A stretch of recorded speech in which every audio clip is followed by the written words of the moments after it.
लखनऊ शहर से कुछ दूरी पर एक छोटा सा गांव था, रामपुर। गांव के बीचों बीच बरसों पुरानी एक विशाल हवेली खड़ी थी, जिसे गांव वाले दादाजी की हवेली के नाम से जानते थे। हवेली अब खंडहर में तब्दील हो चुकी थी, पर कभी यह गांव के सबसे प्रतिष्ठित परिवारों में से एक ठाकुर परिवार का निवास हुआ करती थी। ठाकुर परिवार की आखिरी पीढ़ी के मुखिया थे दादाजी, जिनका असली नाम तो कुछ और था, पर गांव वाले उन्हें प्यार और आदर से दादाजी ही कहते थे। दादाजी एक सख्त लेकिन न्यायप्रिय व्यक्ति थे। उनकी हवेली हमेशा लोगों से भरी रहती थी, जहां हर किसी का स्वागत होता था। लेकिन समय का पहिया घूमा और ठाकुर परिवार की रौनक धीरे धीरे फीकी पड़ने लगी। दादाजी के बेटे और बेटियां शहर में बस गए और हवेली में वे अकेले रह गए। उनकी मृत्यु के बाद हवेली वीरान हो गई। गांव वालों ने कई बार सोचा कि इसे खरीदकर दोबारा आबाद किया जाए, पर हर बार कोई न कोई अनहोनी हो जाती। जो भी हवेली के आसपास रात में गया, उसने अजीबोगरीब आवाजें सुनी, किसी के रोने या चीखने की आवाजें, और कभी कभी तो हवेली के अंदर से रोशनी भी दिखाई देती थी, जबकि वहां कोई नहीं रहता था। धीरे धीरे गांव वालों के मन में हवेली के प्रति डर बैठ गया और उन्होंने उस तरफ जाना ही छोड़ दिया। हवेली भूतिया हवेली के नाम से मशहूर हो गई। कई साल बीत गए। रामपुर गांव में नई पीढ़ी आ चुकी थी, जिसने दादाजी को या उनकी हवेली की रौनक को नहीं देखा था। वे सिर्फ बूढ़ों से हवेली की डरावनी कहानियां सुनते आए थे। गांव के युवाओं में से एक था विक्रम, जो शहर में पढ़ता था और छुट्टियों में गांव आया हुआ था। विक्रम को भूत प्रेतों की कहानियों पर बिल्कुल विश्वास नहीं था। वो हर बात को तर्क और विज्ञान की कसौटी पर तौलता था। एक शाम गांव के चौपाल पर बैठे हुए जब बूढ़े लोग दादाजी की हवेली की डरावनी कहानियां सुना रहे थे, तो विक्रम ने हंसते हुए कहा, ये सब मनगढ़ंत बातें हैं। उस पुरानी हवेली में भला क्या डरने जैसा हो सकता है? वो तो बस एक खंडहर है। विक्रम की बात सुनकर गांव के बुजुर्ग नाराज हो गए। उन्होंने उसे बहुत समझाया कि वो हवेली के बारे में ऐसी बातें न करे, पर विक्रम अपनी बात पर अड़ा रहा। उसने तो यहाँ तक कह दिया कि अगर किसी में हिम्मत है तो वो उसके साथ रात में हवेली चलकर देखे। विक्रम की चुनौती सुनकर गांव के बाकी युवा तो चुप रहे, पर उसका दोस्त सोहन थोड़ा डरते हुए बोला, विक्रम, तुम नहीं जानते, मैंने सुना है कि जो भी रात में उस हवेली के पास गया है, वो कभी ठीक नहीं रहा। कुछ तो बीमार पड़ गए और कुछ का तो मानसिक संतुलन ही बिगड़ गया। विक्रम ने सोहन की बात को भी अनसुना कर दिया और अपनी चुनौती दोहराई। उस रात विक्रम अकेला ही दादाजी की हवेली की ओर चल पड़ा। उसके हाथ में एक टॉर्च थी और दिल में थोड़ा सा कौतूहल और थोड़ा सा रोमांच। हवेली गांव के बाहरी हिस्से में एक ऊंचे टीले पर बनी हुई थी। चारों तरफ घनी झाड़ियां और टूटी हुई दीवारें थीं।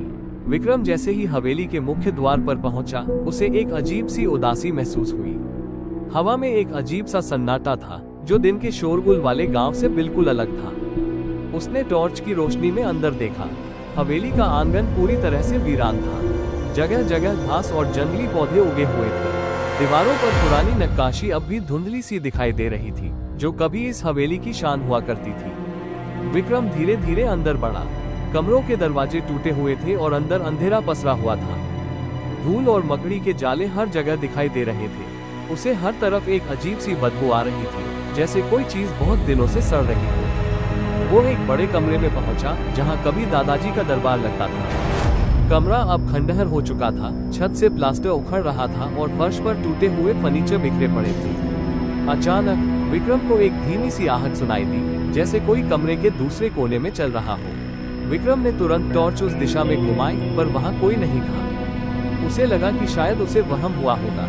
वो कुछ देर और कमरे में रुका, पर उसे फिर वही आहट सुनाई दी। इस बार वो थोड़ी तेज थी और ऐसा लग रहा था जैसे कोई घिसट रहा हो।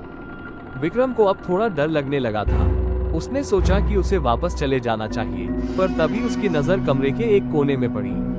वहां एक पुरानी संदूक पड़ी हुई थी, जिसका ढक्कन थोड़ा खुला हुआ था। विक्रम के मन में जिज्ञासा जाग उठी। वो संदूक के पास गया और टॉर्च की रोशनी में उसे ध्यान से देखा। संदूक काफी पुरानी लग रही थी और उस पर धूल की मोटी परत जमी हुई थी। उसने धीरे से संदूक का ढक्कन खोला। अंदर कुछ पुरानी किताबें, कुछ पत्र और एक छोटी सी लकड़ी की गुड़िया रखी हुई थी। विक्रम ने गुड़िया को उठाया। वो देखने में बहुत साधारण थी, पर उसकी आंखें अजीबोगरीब लग रही थी, जैसे वो किसी को घूर रही हो। जैसे ही विक्रम ने गुड़िया को हाथ में लिया, उसे एक तेज ठंडी हवा का झोंका महसूस हुआ और कमरे में एक धीमी, दर्द भरी सिसकी गूंजी। विक्रम डर के मारे कांपने लगा। उसने तुरंत गुड़िया को संदूक में वापस रखा और तेजी से कमरे से बाहर निकल गया। वो बिना रुके हवेली के आंगन तक भागा और फिर मुख्य द्वार से बाहर निकलकर गांव की ओर दौड़ पड़ा। रास्ते में उसे कई बार ऐसा लगा जैसे कोई उसका पीछा कर रहा हो। जब वो गांव पहुंचा तो उसकी हालत खराब थी।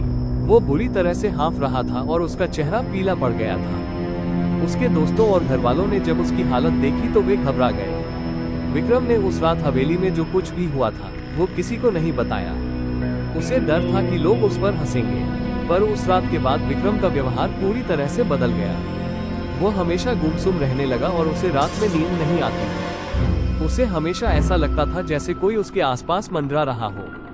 गांव वालों ने विक्रम की हालत देखकर समझ लिया कि दादाजी की हवेली में जरूर कुछ गड़बड़ है। उस रात के बाद से गांव में उस हवेली की डरावनी कहानियां और भी ज्यादा मशहूर हो गईं। किसी ने फिर कभी उस तरफ जाने की हिम्मत नहीं की और दादाजी की वो पुरानी हवेली रामपुर गांव के किनारे आज भी वीरान खड़ी है, अपने अंदर अनगिनत अनकही कहानियों और रहस्यों को समेटे हुए। रात की खामोशी में हवा के साथ मिलकर पत्थरों की दरारों से एक ठंडी आह निकलती है, जो आज भी गांव वालों को दादाजी की हवेली की याद दिलाती है। एक ऐसी जगह जहां शायद कुछ राज दफन है और जहां अतीत आज भी भटकता है।